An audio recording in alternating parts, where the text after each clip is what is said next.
NS, ఏఈఓఎన్ఎస్. ఎయోన్స్ అంటే యుగములు లేదా జగములు అని అర్థము. एयोम्स यानी ग्रीक में लिखा हुआ है एयोम्स, इसका मतलब यह होता है युग या इस प्रकार के बहुत सारे संसार। దేవుడు తన కుమారుని ద్వారా అనేక ప్రపంచములను నిర్మించెను. परमेश्वर ने उसके पुत्र के द्वारा बहुत सारी सृष्टियों का निर्माण की है। నేను మిమ్మల్ని ఒక మాట అడుగుతాను. मैं आपसे एक बात पूछता हूँ, కుమ్మరి వాళ్ళు ఉంటారు కదా, कुम्हार होता है ना, ఒక్కొక్క కుమ్మరి బ్రతుకు కాలం అంతట్లో ఎన్ని కుండలు చేస్తాడు? एक कुम्हार जो अपने जीवन काल में कितने मटके बनाता है? మీకు ఎవరైనా ఒక కుమ్మరి ఆయన తెలుసా? ఒక్కటే ఒక కుండ చేసి కూర్చుని ఆయన తెలుసా మీకు? कोई ऐसे कुम्हार को आप जानते हो जिसने अपने जीवन काल में मात्र एक ही मटका बनाकर बैठा हो? మీరు ఏమిట్లండి అంటే మేము కుమ్మరోళ్ళం సార్ అంటాడు. आप कौन है बोलने से हम कुम्हार लोग हैं। ఏం రుజువు? उसका प्रमाण क्या है? ఇదిగో సార్ ఇదిగో కుండ చేశాను నేను. देखिए मैंने मटका बनाई। ఇది ఒక్కటే చేశారా? क्या आपने एक ही बनाई? అవును సార్ ఒకటే చేశాను. आप हाँ साहब मैं एक ही बनाया। మళ్ళీ చేయాలనిపించలేదు. आपको ऐसा नहीं लगा कि और बनाना चाहिए? ఆ ఒకటే ఎందుకు చేశానంటే वो एक ही इसीलिए बनाया हूँ।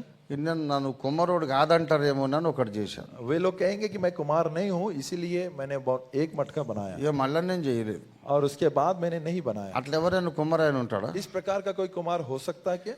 రోజుకు ఎన్నో కుండలు చేస్తాడు. हर रोज कईयों मटकाएं बनाता है। ఒక పెయింటర్ ఉన్నాడు. एक पेंटर है, లైఫ్ అంతట్లో ఒక్కటే పెయింటింగ్ చూరుకుంటాడా?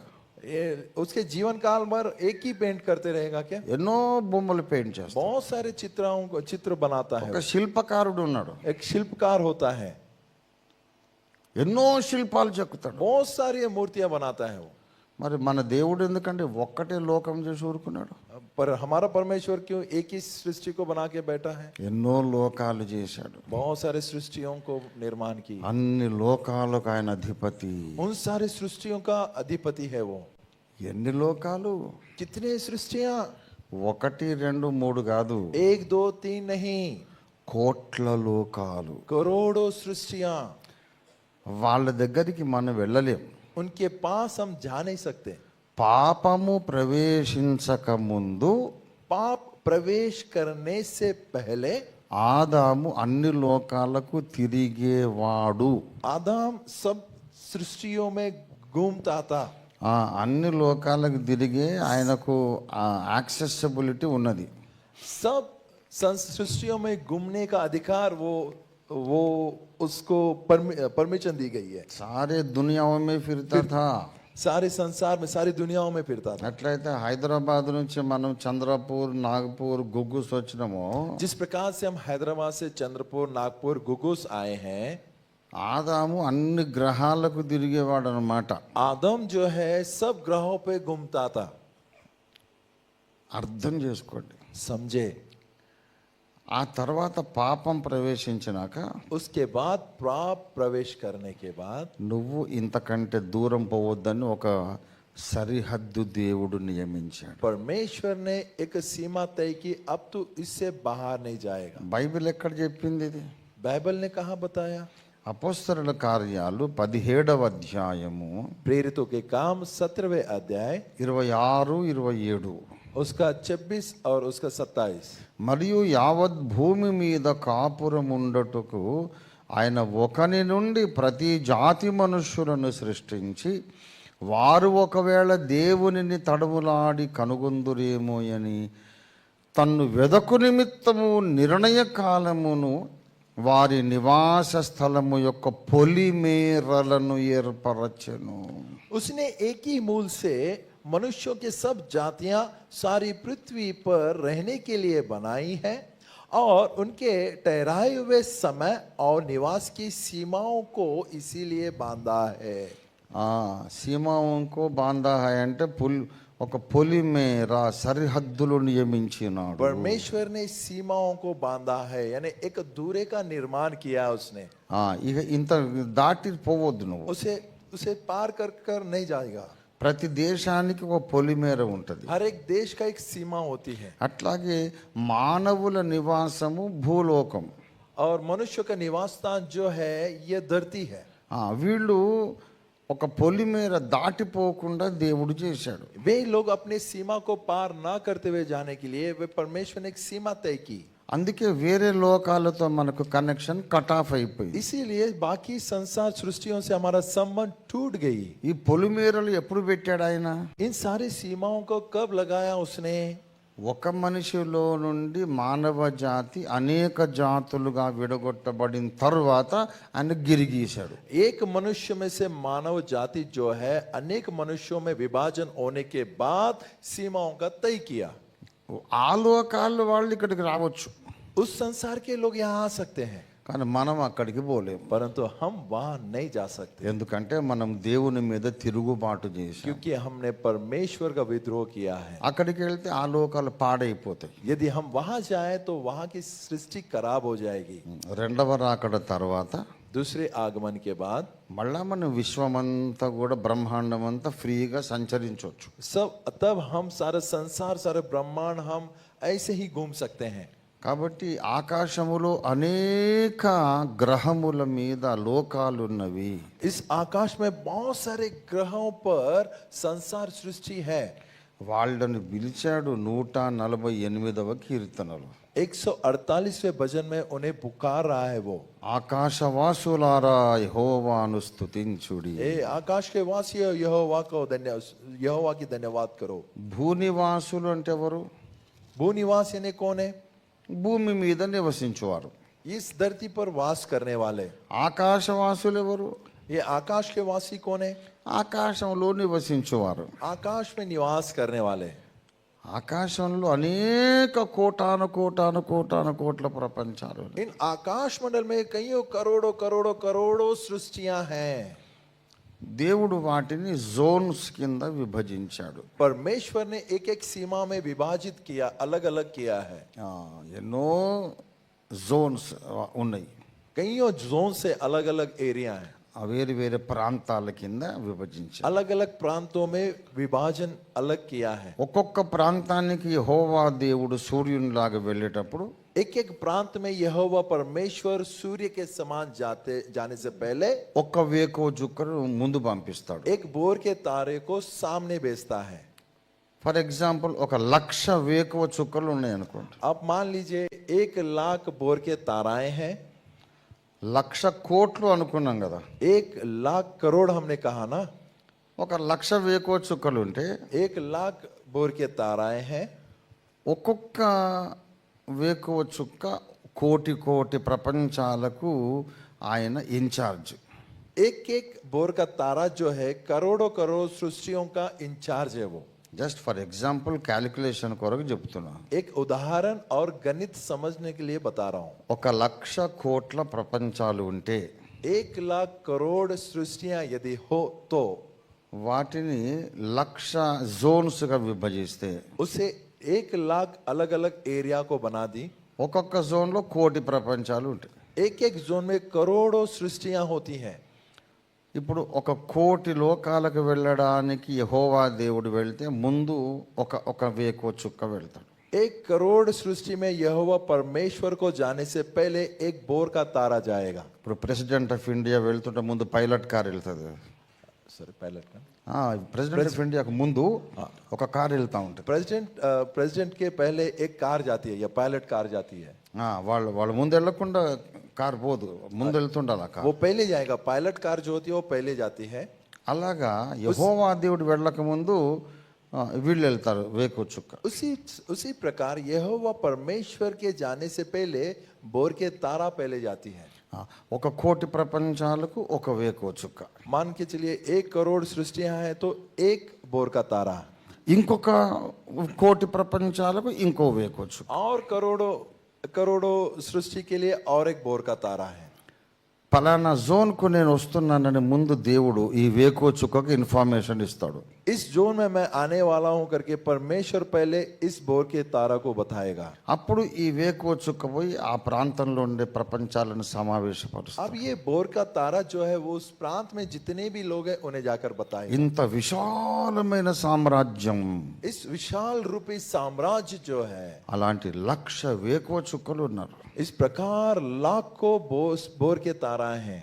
కరెక్ట్గా 1,00,000 అని చెప్పట్లేదు. मैं एक्यूरेसी इन्हें 1 लाख करके नहीं बता रहा हूं, ఊరికే మీకు అర్థం కావడానికి ఒక నంబర్ చెప్పా. आपको समझ में आए इसलिए एक संख्या बता रहा हूं.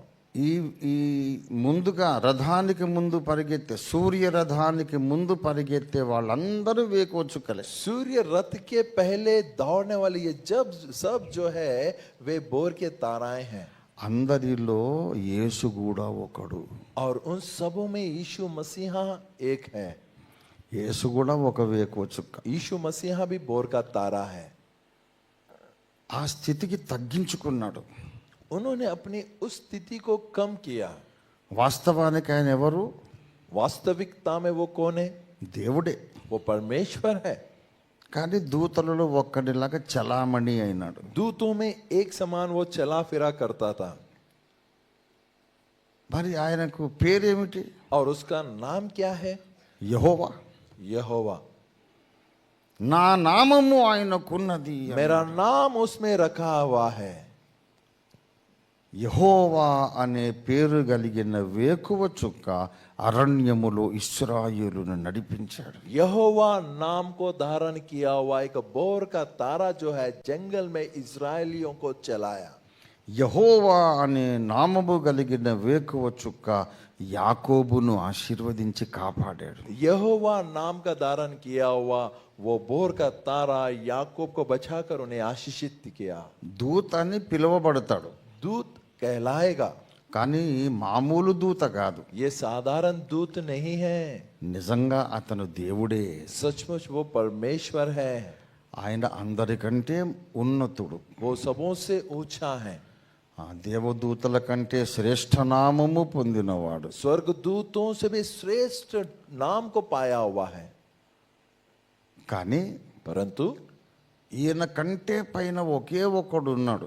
इसके ऊपर केवल एक ही एक है, ఆయన తండ్రి అయిన దేవుడు. वो पिता परमेश्वर है.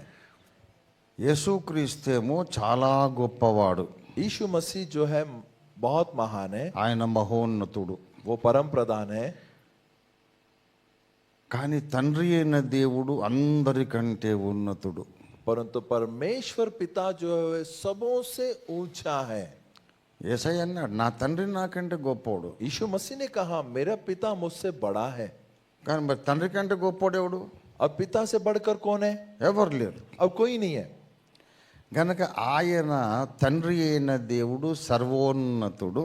इसीलिए वो पिता परमेश्वर जो सर्वशक्तिमान है, సర్వ ఉన్నతుడు, సర్వశక్తిమంతుడు, సర్వవ్యాపి, సర్వజ్ఞాని, ఆయనే టాప్. वो सर्वशक्तिमान है, सर्वव्यापी है, सर्वज्ञानी है, वही सबसे ऊंचे में है. ఇక్కడ 91వ కీర్తనలో మొదటి వచనంలో ఇంతసేపు మనం ఆలోచిస్తున్నాం. 51 भजन के पहले वचन में ही इतने समय से हम लोग सोच रहे हैं, మహోన్నతుని చాటున నివసించువాడే సర్వశక్తుని నీడను విశ్రమించువాడు. परम प्रधान के छाया में बैठा हुआ जो है वो सर्वशक्तिमान के यहाँ ठिकाना पाएगा. అంటే మహోన్నతుడంటే యేసుక్రీస్తు ప్రభువు లేక కుమారుడైన దేవుడు. परम प्रधान यानी यीशु मसीह या पुत्र परमेश्वर है. సర్వశక్తుడంటే తండ్రి అయిన దేవుడు. सर्वशक्तिमान जो है पिता परमेश्वर है. ఇక్కడ 91 మొదటి వచనంలో ఏం చెబుతున్నాడంటే, 51 पहले आयत में ये बता रहा है, కుమారుడైన దేవుని చాటున నివసించువాడే తండ్రి అయిన దేవుని చాటున నివసించువాడు. पुत्र के छायाओं में जो बैठा रहता है वो सर्वशक्तिमान पिता के छाया में ठिकाना पाएगा. మహోన్నతుని చాటున అంటే యేసుక్రీస్తు చాటున నివసించువాడే परम प्रधान के छाया में बैठा हुआ जो है తండ్రి అయిన దేవుని నీడను విశ్రమించువాడు. पिता के छाया में ठिकाना पाएगा. నీకు తండ్రి అయిన దేవుని కింద కాపుదల దొరకాలంటే ముందు కుమారుని కింద నువ్వు నివాసం ఉండాలి. पिता परमेश्वर के यहाँ यदि आपको ठिकाना पाना हो तो पहले पुत्र के यहाँ पुत्र के छाया में आपको बैठा रहना पड़ेगा. కుమారుని ద్వారా తప్ప తండ్రి వద్దకు మనకు ప్రవేశము లేదు. पुत्र के बिना हम पिता के पास नहीं जा सकते. యోహాను 14:6లో ఏం చెప్పాడు ఆయన? यूहन्ना 14:6 में क्या कहा उन्होंने? నేనే మార్గమును, నేనే సత్యమును, జీవము. मैं ही जीवन, मैं ही मार्ग, मैं सत्य हूँ। నా ద్వారా తప్ప मुझे छोड़ ఎవడును कोई भी తండ్రి వద్దకు రాలేడు. पिता के पास नहीं पहुंच सकता। తండ్రి వద్దకు రావాలంటే కుమారుని ద్వారానే మార్గం ఉంది. पिता के पास पहुंचने के लिए पुत्र ही मार्ग है। ఆ యోహాను 14:6నే 91:1 ఇక్కడ చెప్తున్నాడు. उस यूहन्ना 14:6 जो है भजन 91:1 में बता रहा है। కనుక ఒక వ్యక్తి ఉన్నాడు, इसका एक व्यक्ति है, అతను ముందు యేసుక్రీస్తుని అంగీకరించి वो पहले यीशु मसीह को स्वीकार करके తర్వాత తండ్రి అయిన దేవుని నీడలో విశ్రమిస్తున్నాడు. उसके बाद वो सर्वशक्तिमान यानी पिता के यहाँ ठिकाना पाएगा। అంటే అతడు కొత్త నిబంధన విశ్వాసి అని అర్థం. इसका मतलब नए नियम का विश्वासी, new testament believer and Christian. नए नियम का विश्वासी मसीही व्यक्ति।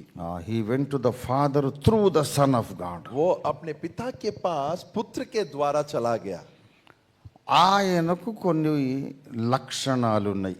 उसके कुछ गुण है। ఆ వ్యక్తికి విశ్వాసికి కొన్ని సమస్యలు ఉన్నాయి, व्यक्ति जो विश्वासी जो है उसके कुछ समस्याएं हैं కొన్ని ప్రమాదాలు ఉన్నాయి. और कुछ प्रमाद भी है, कुछ వాటి నుండి అతనికి దేవుని ద్వారా రక్షణ ఉంది. उसके द्वारा उसने परमेश्वर की ओर से उद्धार पाकर, ఎవరైతే సర్వశక్తుని నీడలో విశ్రమిస్తున్నారో जो कई परम प्रधान के छाया में, అతన్ని ఎలాగైనా వేటాడాలని ఒక వేటగాడు ఉన్నాడు. उसे किसी भी तरह से मैं पकड़ लूं, इस प्रकार से ఆ వేటగాడు జంతువుని వేటాడినట్టు హంటింగ్.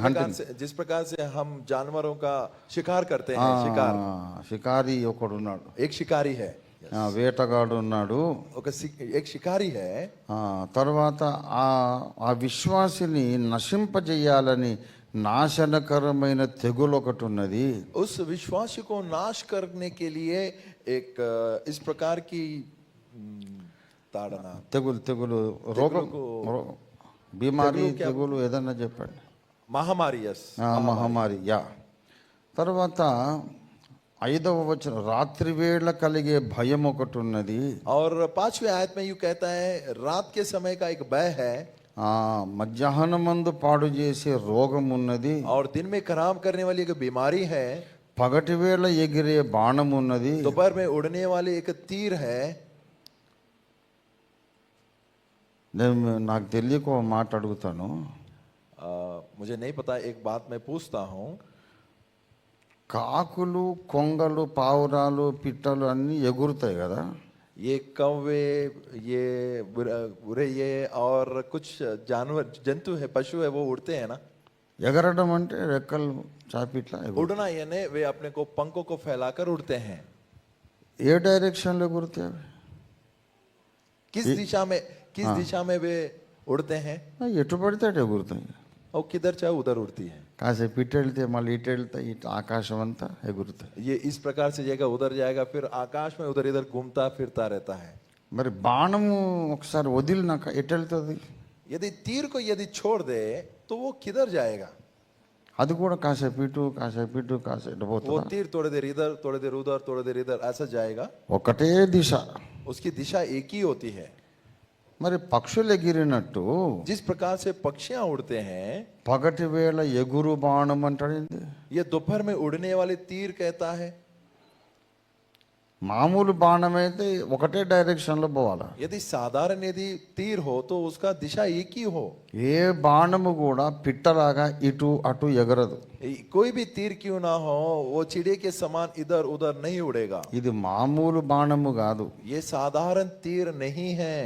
ఇది arrows of witchcraft, మంత్ర శక్తుల బాణములు. ये मांत्रिक शक्तियों की तीर है। మంత్ర శక్తుల బాణములు. मांत्रिक शक्तियों की तीर। ఒక భక్తుని ఫోటో తీసుకెళ్తారు. एक भक्त का फोटो लेकर जाएगा। భక్తుల ఫోటోలు ఈజీగా దొరుకుతాయి. भक्तों के फोटोज जो है वो बड़े साधारण, बहुत सहज से मिल जाता है। పౌలు కాలం కంటే ఇప్పుడు ఇంకా ఈజీ. पौलुस के समय से ये अभी बहुत सरल हो गया। ఎందుకంటే ఎక్కడ పడితే అక్కడ మా వాల్ పోస్టర్లు ఉంటాయి కదా, जहां कहीं पे भी देखो हमारे वॉल पोस्टर्स होते हैं, ఒక వాల్ పోస్టర్ చింపుకొని ఆ ఫోటో తీసుకుపోతాడు. और उस वॉल पोस्टर को काट कर उस फोटो को लेकर जाते हैं.